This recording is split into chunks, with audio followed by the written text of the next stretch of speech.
Hello, everybody. This is Howard Klein, and I'm a mediator and arbitrator with TKG ADR Mediation and Arbitration Services, and I'm the host of CRE Radio and TV for the last 12 years. Why don't we talk about what the topic is going to be in this stream?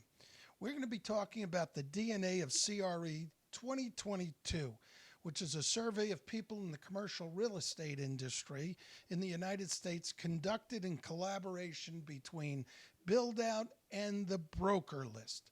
Let me now introduce the panel. David Perlmutter, the founder of Perlmutter.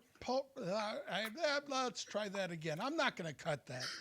Founder of Perlmutter Properties and Quantum Listing, and is my co-host in this podcast. Linda Day Harrison, who's the founder of the Broker List, and Greg Gies, Director of Product Marketing at Builldout. During this conversation, due to time constraints, we will be focusing on 5 topics only, but we will make the full survey report available wherever you're watching or listening to this. So let me first introduce David Perlmutter. And I was supposed to add a short bio. So if you can do it in about 15 seconds, David, please introduce yourself. And please accept my faux pas apologies. That's quite all right, Howard. Thank you so much for organizing this today. It's really a pleasure to be here with this great group. So I'm David Perlmutter. I have been in the commercial real estate industry since 1986. I developed about 1,300,000 square feet of mostly retail space. And then after selling off most of those assets, I decided to start quantum listing in addition to continuing my commercial real estate business. And happy to be here today with this great group. Okay, great. David, if you would then continue, would you give a brief bio for Greg and Linda?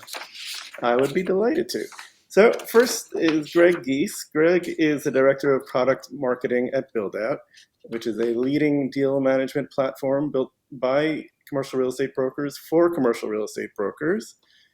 Quantum Listing, by the way, is a proud syndication partner of Builldout. Builldout combines, as is the broker list, Builldout combines data and insights with CRM, marketing, and back office automation to simplify and streamline the commercial real estate deal lifecycle. While Greg is a 25-year veteran of software, SaaS, and information services marketing, he's a newcomer to commercial real estate, having joined Builldout in 2021 to orchestrate their go-to-market planning and execution. Greg lives in the Boston area with his wife, where they raised 3 sons. And when he's not launching new products, Greg enjoys running and skiing. Howard, our esteemed host here, is currently a mediator and arbitrator, and he brings more than 46 years of experience as a practicing business attorney, emphasizing commercial real estate. He is also the founder and host of CRE Radio and TV, which is online. It's an online live stream and podcasting platform, and he's been doing that since 2010. And of course, Linda Day Harrison, the fairy godmother of commercial real estate. Linda founded the brokerlist.com to create efficiency and streamlined operations for the commercial real estate industry, property and facility management, leasing, and brokerage. Linda brings more than 30 years of professional commercial real estate experience to the broker list. And if you ever want to know somebody in the commercial real estate industry and get an introduction, just call Linda, because she knows everybody. And is always willing to help, which is incredible. So, Linda, I'm going to throw it to you, unless that's your job, Howard. I don't want to step on your toes, Howard. No, it's for you to introduce Linda to the next topic. So Linda is going to give us a little bit of a history of the DNA of CRE. So Linda, take it away. Thank you so much. I love all of you guys. I've gotten to know Greg over the last year, and he's been a fabulous colleague to work with. I've worked with David and Howard for years.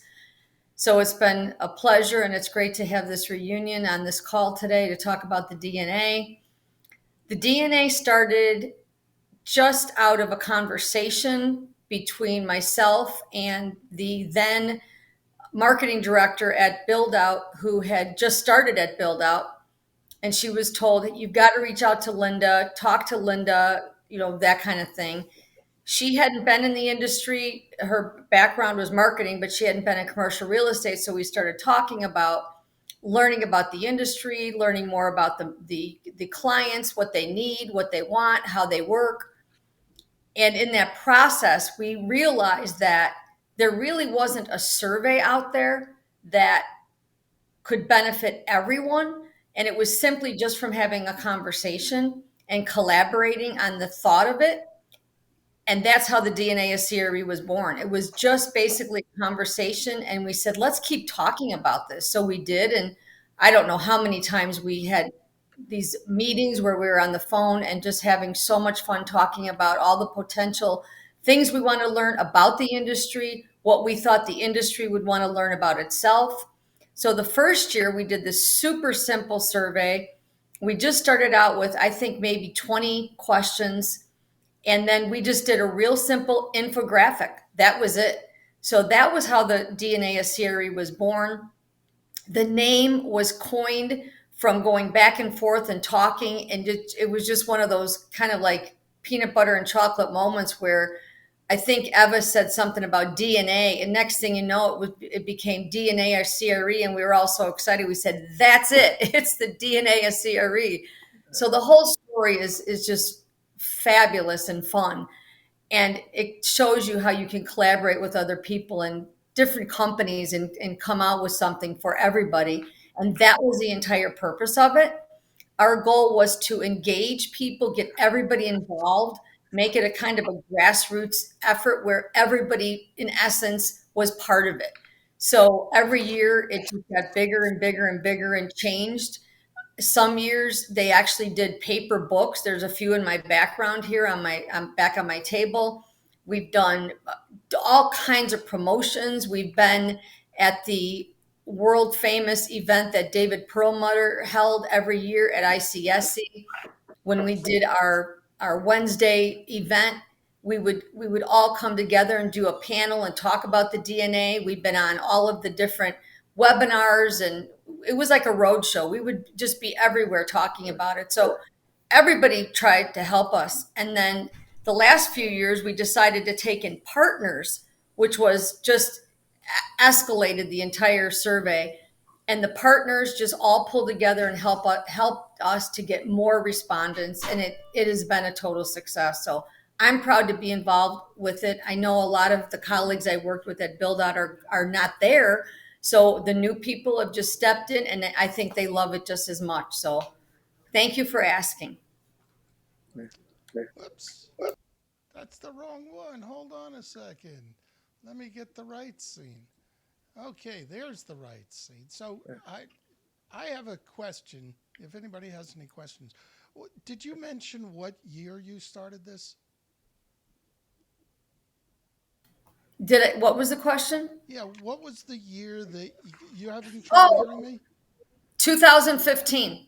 Oh, okay. So this is the 7th year. Yes. Wow, and you've kept it up.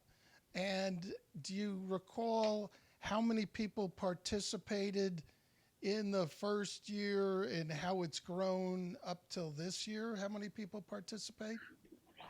I want to say the first year might have been maybe 200. I should have looked that up, Howard. I didn't even think of it. Maybe a couple hundred, maybe. I mean, but it was our first year, and we had no idea how it was going to be received, but it was very well received. Now, remember, 7 years ago, there was a lot less people online. That's another factor. And how many people participated this year? I can share that. So just under 1,200 respondents completed the survey this year. So I think that we beat our prior record by close to 300 respondents. So we did a couple different things this year. We the survey, if you're familiar with it, we survey a number of different audiences. We survey brokers, principals, marketers, and this year we also added owners and tenants to the survey. So it's essentially 4 surveys in one, and we change up the questions depending on how you identify when you take the survey. So brokers get certain questions, principals get certain questions. Oftentimes they get the same question. Marketers get a different set of questions, and of course, owners and tenants get different questions as well. So, I attribute a lot of our success in terms of being able to drive up the number of responses this year really to Linda and her efforts. I don't think people realize how much work it is to do one of these surveys. I think the survey itself is probably close to 90 questions long. And like I said, addresses different segments within the market. Linda has been instrumental and been a real help in recruiting a pretty impressive network of partners who really help us field this survey to a very large audience. And so really, this is my first year being involved in this survey, so I don't want to take any credit for how successful we've been at getting responses for it. I really give all the credit to Linda for that. And thank you, Linda, for your efforts. That's remember so how kind. It's a team effort, Greg. All our partners, including David, Howard, I think you've been involved over the years, have been a tremendous help. We couldn't do it without them. I remember when Linda and I had our first conversation about the DNA 5 or 6 years ago, and I was just, I thought it was a great idea. And it's like, it's going to be great because over time, people will be able to, benchmark themselves against our peers and see how the industry is evolving. And, I think in the last couple of years with the pandemic, the evolution has gone into hyperdrive.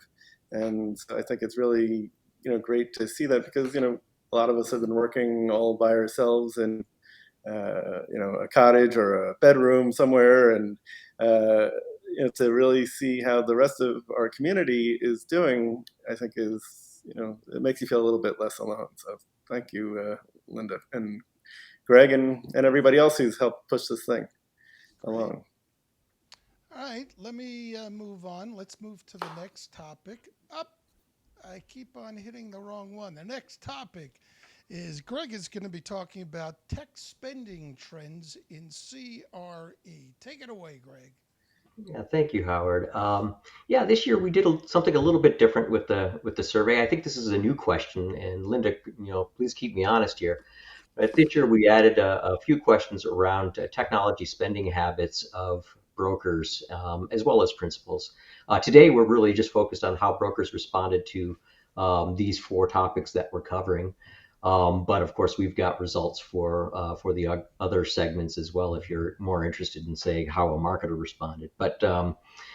But we asked a couple of different questions. One is we wanted to understand, sort of overall spending, whether it's going to be increasing or decreasing in 2022, or what their expectation was in terms of how they were going to be, spending their budgets on technology. And one of the reasons for that is we were thinking, well, in the pandemic through 2020 and 2021, there was probably increased tech spending just to adjust to the new way of operating in a remote environment. I'm sure there was a lot of new expenditures happening amongst brokers and brokerage firms just to make sure that they could continue to operate in an environment where we had these lockdowns. So we asked about overall spending on technology. We then asked them to break that down into what technologies are you currently using, and what technologies do you anticipate spending more on in 2022. So and I think this is a really interesting topic for brokers to understand. I mean, certainly we have our interest in, as a technology firm, to understand what these habits are. It helps to inform us in our business decisions. But also, I think brokers can really gain a lot from this by understanding their peers and what they're doing relative to technology, where are they spending money on, and how much are they increasing their spending by. And really, the reason it's important is because, you know, if you are not investing in technologies that are making your competitors more competitive, making them more efficient, more productive, more cost effective, then you're potentially falling behind. So it's important to continue to keep pace with the industry, and you know, in terms of modernizing your practice and operating in the most efficient and effective ways that you can. And one of my colleagues, I think, has this great analogy that I've heard him use a couple of times. Steve Wayne, he was the founder of Prospect Now. He's now part of Builldout, and Prospect Now is our Insights product. But the analogy that he uses is that really technology for commercial real estate brokers can be sort of akin to the nail gun. You know, when the nail gun first came out, carpenters who adopted the nail gun, of course, were able to build structures much faster. And as a result, they could also do more structures and probably do them more cost effectively, which gave them a competitive advantage. So if you're competing against a guy who's using a nail gun and you're still swinging a hammer the old fashioned way, then you're probably falling behind. And I just think that's a really great way to illustrate, you know, in a way that I think a lot of people can relate to. You know, if you've done any sort of construction, even around your house, you know, maybe DIY projects, you understand, like, having the right tool for the job can make a big difference. So without any further ado, in terms of the results, I'd just like to start by looking at the technology that, well, first, overall, what brokers reported is that they do anticipate a spending increase in 2022 in technology, and I think we're seeing that bear out in our own results. Demand continues to remain strong for all of our solutions. But where are they? You know, what are they currently using, and then where are they spending their money? So the top four technologies that brokers are currently using. Number one, there's really a tie for the number one spot: marketing automation and listing services. 65% of brokers responded, you know, are using those technologies today.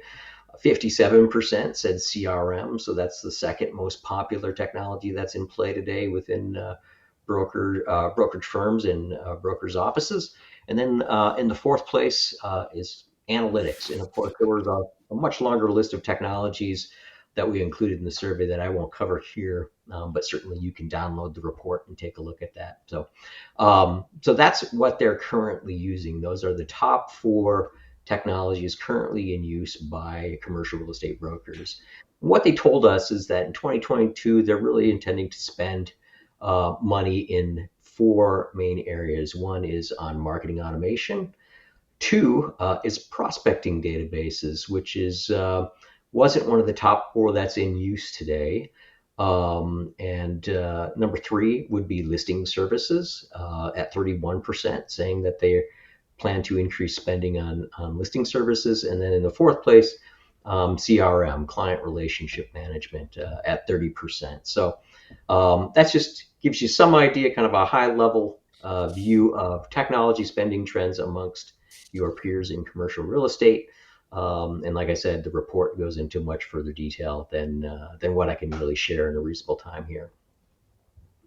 Okay, great. Well, I'd like to add, I know Steve personally, and I think he really nailed it there. No pun intended. No, it was intended. Yeah. One of the questions I had was analytics. Did you get some in-depth? Did the survey cover some in-depth in terms of what kind of analytics are we talking about? No, unfortunately, we didn't. We didn't dig into analytics. That's kind of a broad term, which I understand. I mean, there are a lot of different things that can fall under analytics, from sort of, you know, market forecasting, understanding what markets are growing and which ones are shrinking. It could also be, you know, what you might really consider to be more of an information service. So using Prospect Now as an example, Um, it's an information service for uncovering the true owner of commercial real estate, but they also provide some analytical capabilities within that tool to help you sort of prioritize which targets within a market might be the best ones to go after by looking at like 200 different variables, and based on that, predicting which properties are most likely to be listed and sold within the next, say, year. So it covers a broad swath of technologies. I think next year we should probably take a look and maybe drill down a little bit more and get some better specificity on analytics. That's a great question, Howard. Yeah, I think you probably add something like Placer AI to the analytics bucket also, which is the technology that uses aggregated, anonymized cell phone data to see where people are coming from and going to. It's particularly helpful in retail leasing. So I think a lot of people are spending money on that. All right, David, do you want to introduce Greg's next topic? I would be delighted, and I thought you'd never ask. So Greg is now going to tell us about how us commercial brokers are finding new business in this strange new world that we're living in. Greg, what should I be doing? Everything. No, so this is a question that I think we've asked probably every year of the survey. And the reason we ask it is it's such an important topic for brokers, because really,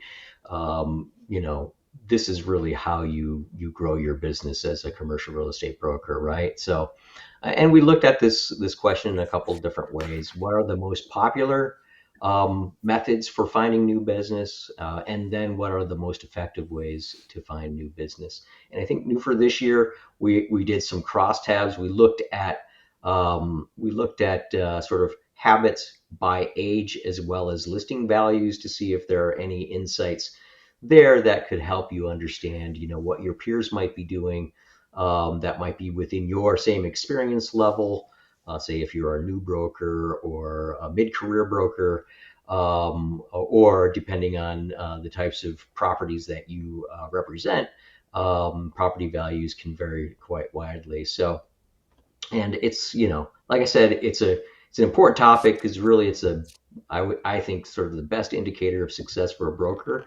And every broker spends a meaningful share of time each week doing this. And in some of the conversations that I've had recently with some brokers, it's the area that I would say without exception, is an area that they feel like they want to spend more of their time on.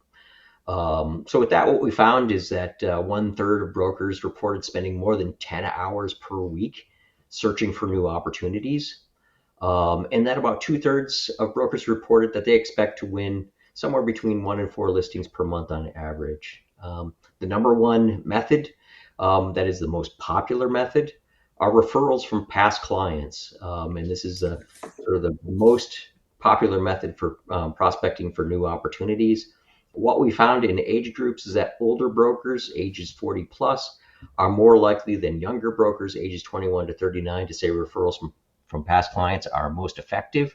And I would love to hear your thoughts. I have some thoughts about why that is, and I'd love to hear your thoughts as brokers yourselves, why that might be.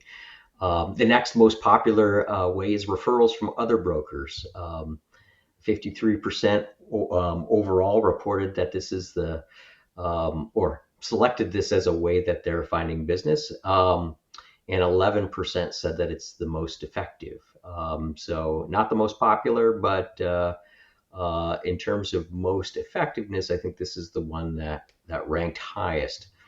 And then, I take that back actually.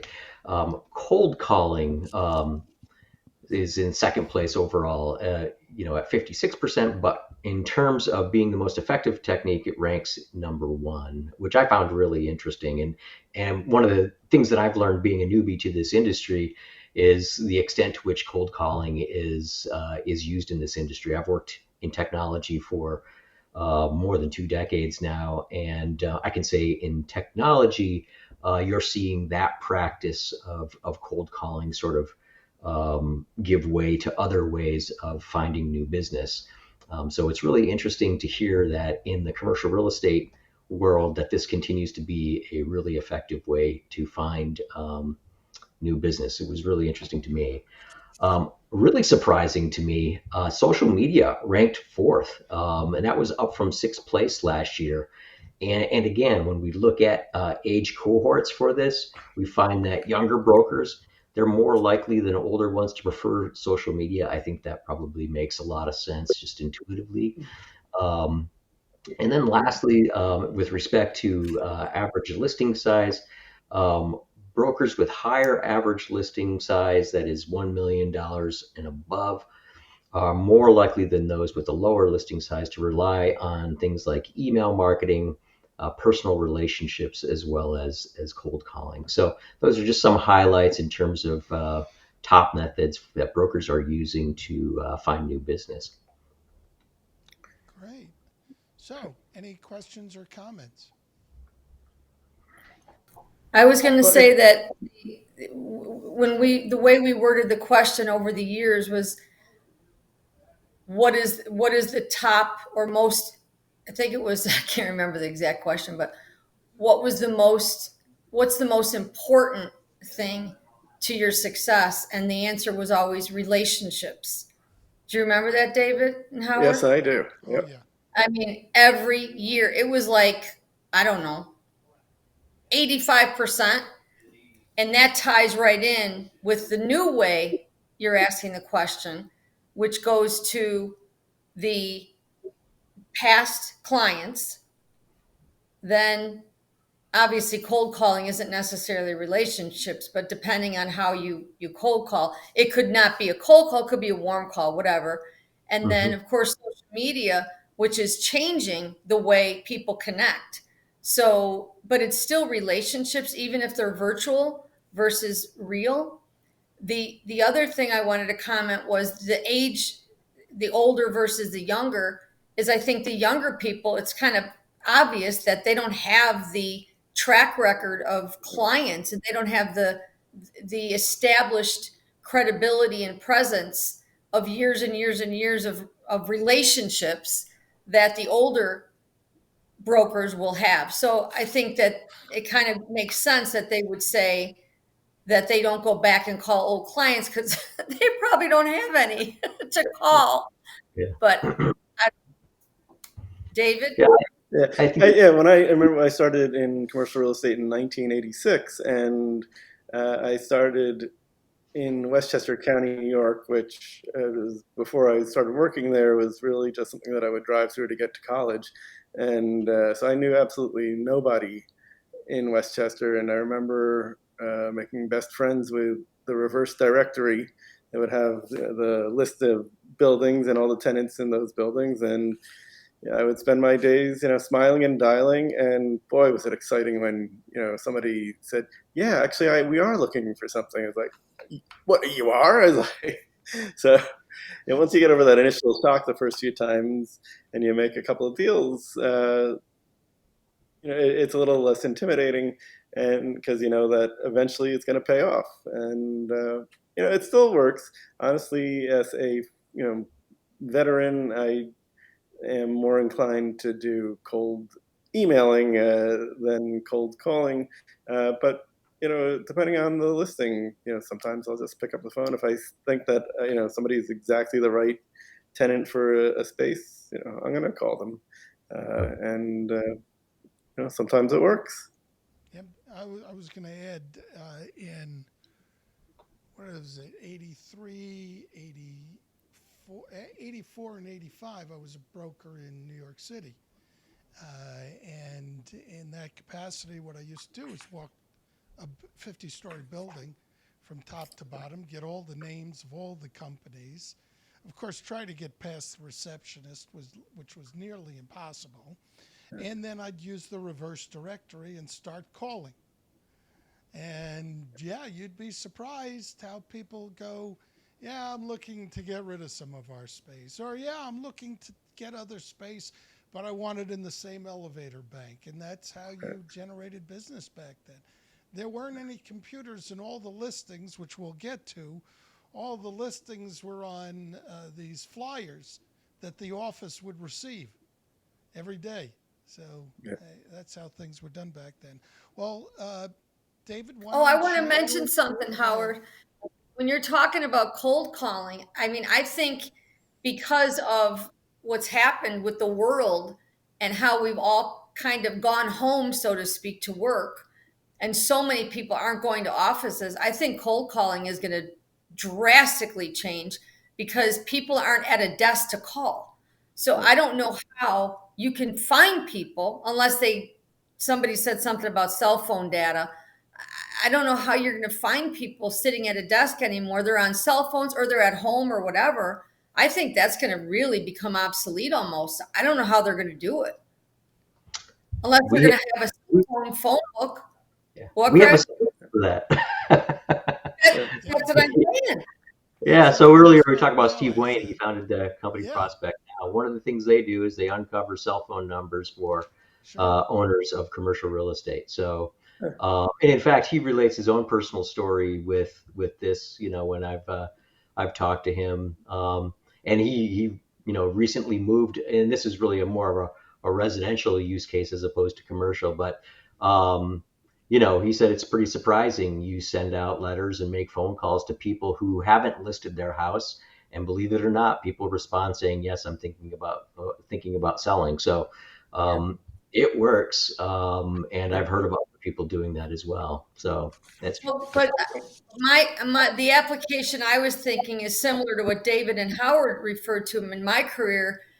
We couldn't exist without the reverse directory. That was our Bible. I mean, I had to have my reverse directory to function because that's how I could literally just call the tenants.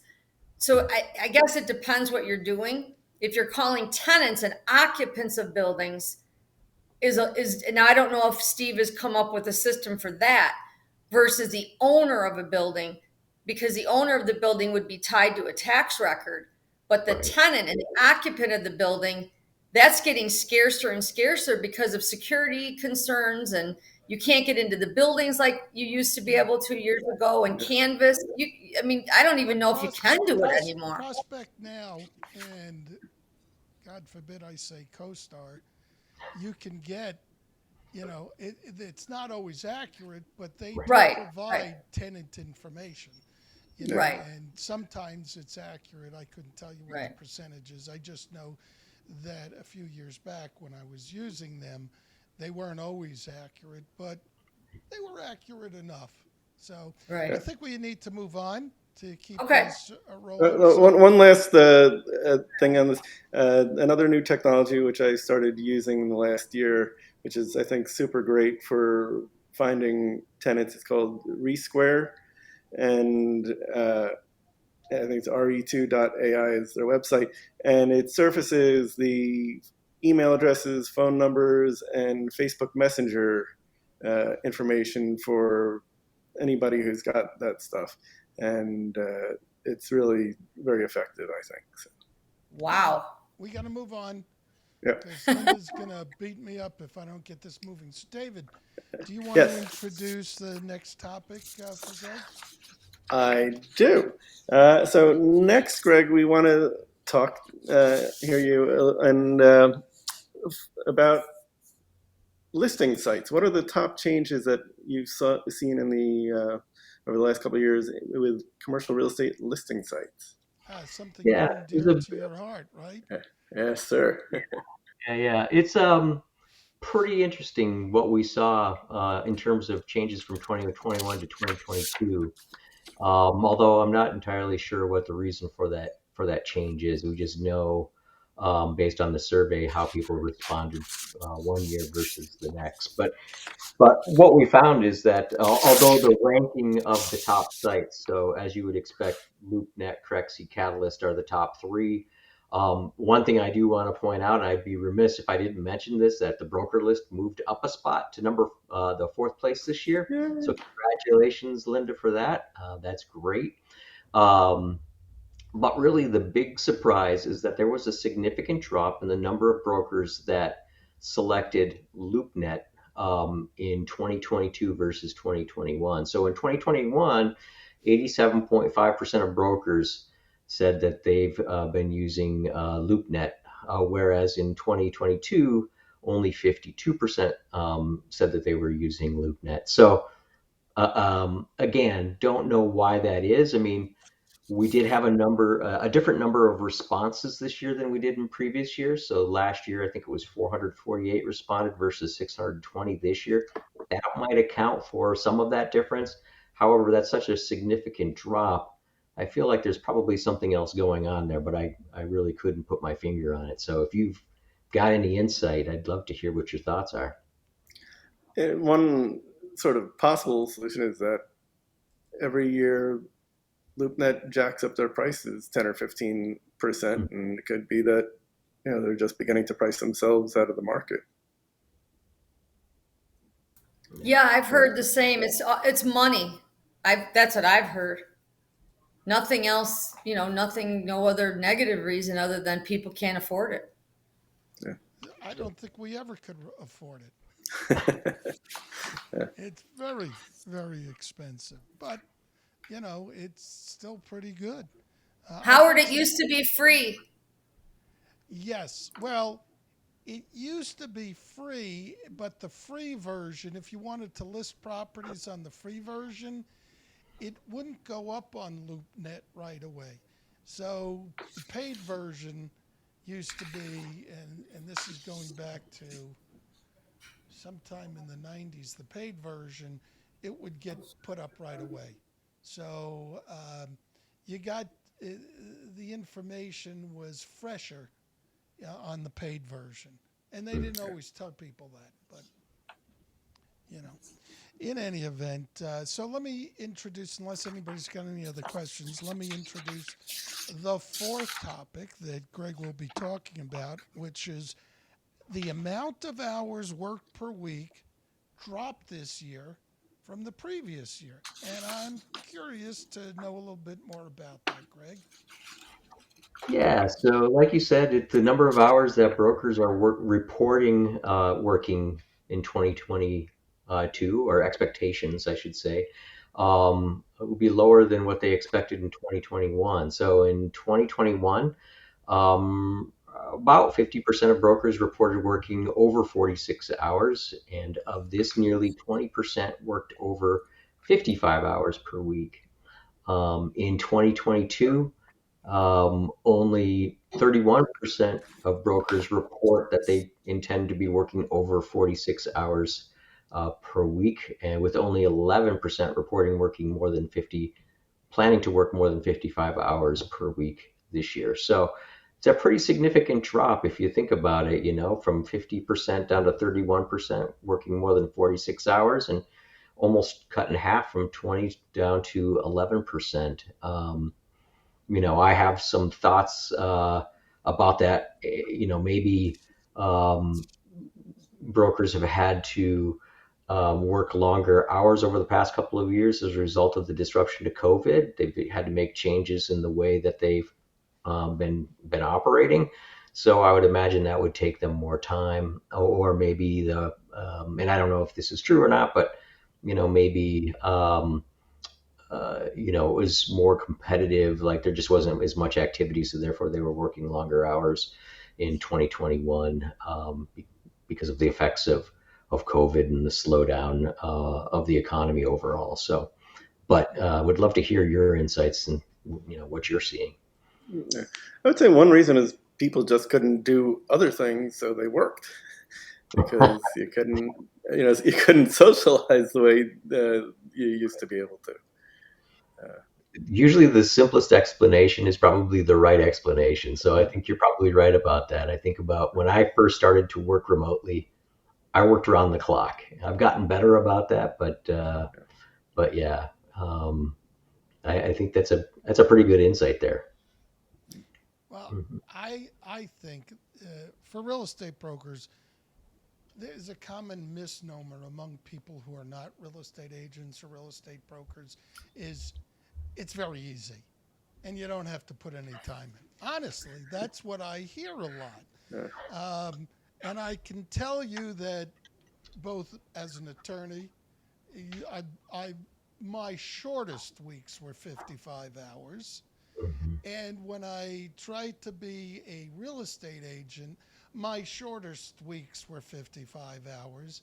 And my experience with the most successful brokers and agents is that they work awfully hard, and Yeah. for the most part, people only see the tip of the iceberg.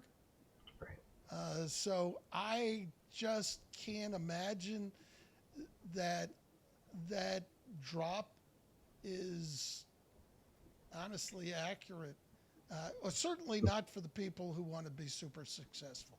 It just doesn't come easy.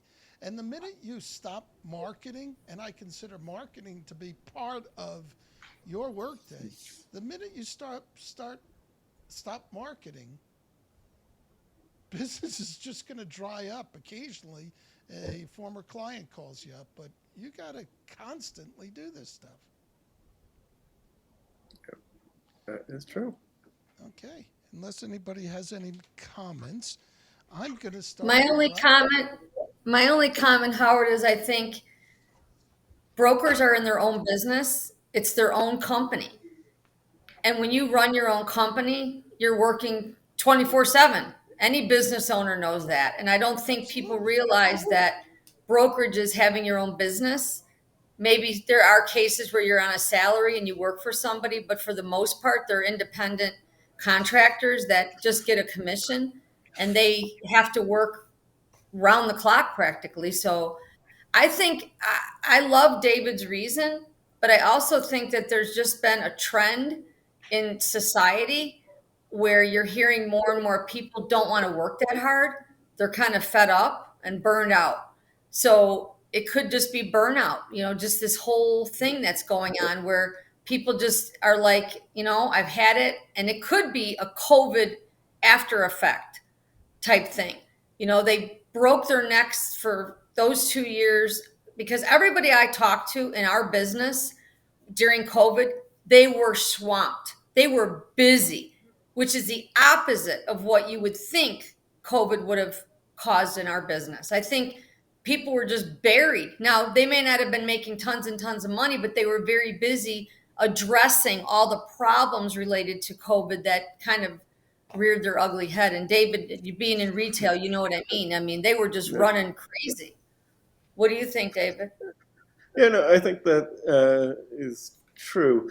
Um, you, you basically had to spend a lot more time to get the same result that you did before. Uh, and I can tell you from my own experience, I hadn't really taken a vacation for 2.5 years, and then at the beginning of July, I was like, I got to take the week off. I just, A I was lot of us are miserable, and doing that.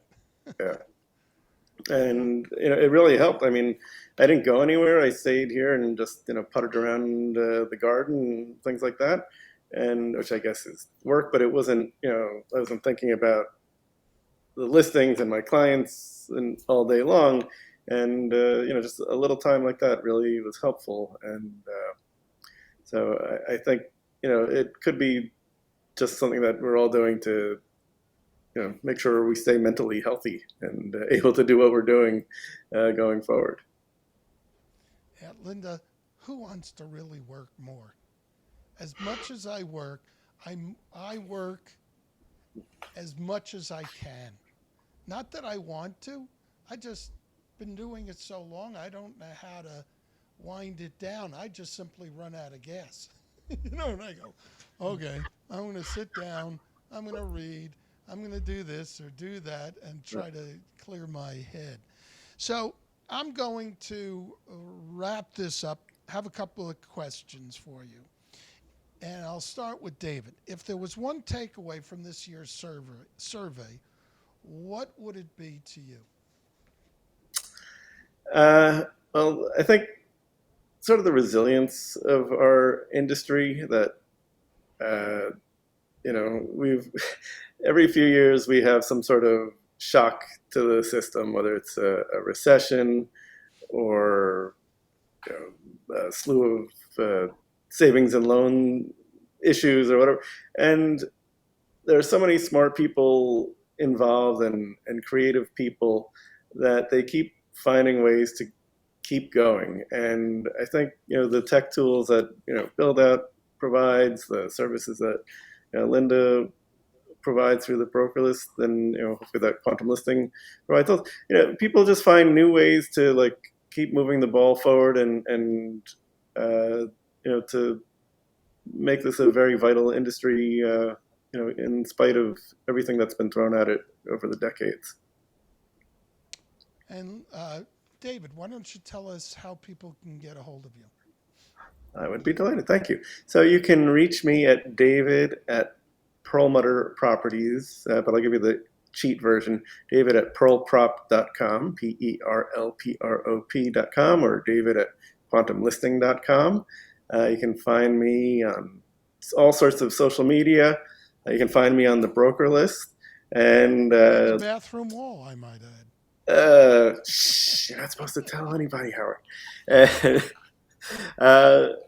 I'm everywhere. So, super. And if you want to reach me on my phone, it's 914-262-0026. Great. And Linda, if there was one takeaway, what would it be?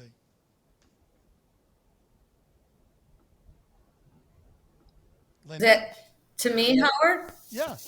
You're the only Greg? Linda on here right now. What? I thought there were more. No, thanks for asking. Well, my takeaway is more about the survey itself and the fact that even through the change in marketing people at Builldout, the DNA of CRE is still living on. And we made it 7 years. And I think that it tells you that there's interest in us learning more and more about the DNA of our industry. You all brought up some good points and a lot of questions. Even within the questions we've asked, we have questions. So it keeps going and going and going, that we just want to know more about how our industry works. And I think the other thing was a takeaway for me is the power of our teamwork as an industry, as a community. And if you are ever trying to accomplish something, you absolutely can get more done with more people helping you. And that's a message to brokers, because I know they're very independent creatures, but I think that they need to open their minds to collaboration and thinking about, hey, why don't I team up with this guy or that guy and do this deal or that deal and work with more people than just themselves, or maybe have a team instead of working alone. So I think those are the takeaways I have as messages to the community about the DNA that is kind of the leading survey, I think, right now in commercial real estate. And I'm just proud to continue to work with Builldout on it. And I hope it can go on for many, many years. I know it's going to evolve. I know it's going to get, every year it gets better. And we didn't touch on this, but it is a fabulous tool for the marketers, and we survey the marketers as well. So if you're a marketing director or marketing admin or somebody in that side of the business, please look us up. I think you'll be very pleased to see some of the insights. To find me, my name is Linda Day Harrison. I am, as far as a social media name, it's the broker list everywhere. So I'm easy to find, and you can call me anytime, 312-671-2400, or email me, linda@thebrokerlist.com. And thanks so much for putting this together, Howard and David. Sure. Thank you. And Greg. And thanks for doing all the work, Greg, and putting all the data and information together. It certainly made Greg, what's your big takeaway? Very easy for us. So for me, this is my first year working in this industry, and first year with working with Linda on this report. My takeaway is this is, compared to all of the other industries that I've worked in, I would say what strikes me about this industry that's so different is the people who are involved in this industry. Linda, it's been just such a joy to work with, so easy to work with. And so, to your point, Linda, about how collaborative this industry is, I would say that's That's definitely something different than what I've experienced truly in any other industry that I've been involved with. I've been in telecommunications. I've been in software companies for manufacturing, for construction, you name it. This is a very unique industry. So for me, really comes down to that the people in this industry, I think, have just been really easy to get to know and to talk to, and quickly learn as much as I can about this industry. Um, so yeah, takeaway that I might want people to take away from this, that is download the report. And Howard, I think you're going to share the link Yes. for the report. Like Linda said, And when you there's post a lot this of, on your own website and social media channels, yeah, I'm yeah, assuming you'll also post the final report there too. How do yeah. people get a hold of you, Greg? So if people want to get a hold of me, probably the best way is just to reach me via my email at Builldout. It's greg.gies, that's spelled Gies, at builldout.com. I'm also on LinkedIn, so if you want to reach me, if you're on LinkedIn, feel free to reach out to me. I'd love to meet as many new people in this industry as I can. And I look forward to meeting many more. And again, thank you, Howard, for and David for pulling this together. And again, Linda, for all of your help with DNA of CRE. Great. Well, Howard, you get a special shout out for being the technical impresario that you are, and for figuring out how to bring us all together and make us look good. So thank you Well, so much David, for I didn't that. make you look that good, so I'm Well, sorry. you'd have to be a wizard to do that, but Yeah. So let me do my quick takeaway. Social media use by commercial real estate agents. I'm glad to see that it has improved, but of course, those are the people who participated in the survey who were primarily people who are already involved in social media. With that being said, and perhaps a bit of an aside from the um, survey, I've noticed, I've been podcasting now for 12 years when there was almost no one doing it, with the exception of, in commercial real estate, I think 3 other people. And over the last couple of years, I've seen a flood of people now doing live streams, video podcasting, audio podcasting. Audio podcasting is making a big comeback, which is really where I started with podcasting. So I'm I'm glad to see that, and I would like to see even more of it, because I think that within the next 10 years, social media marketing may be the primary source of brokers finding new business. While relationships will remain important, because social media only gets you to the point of making the connection and then developing the relationship. So I'm not suggesting that relationships will go away. And to get a hold of me, you can go till I get my, actually, I think it's Howard at tkgadr.com, or you can call me at 704. Oh, I just went blank on the phone number. Call 949-954-8899. I have a 702 number, but you can call the law office at least in the meantime. And unless anybody has any other comments, I'm going to close this video and call it a wrap. Okay, it's a Thank wrap. you. all right, Hey. thank you.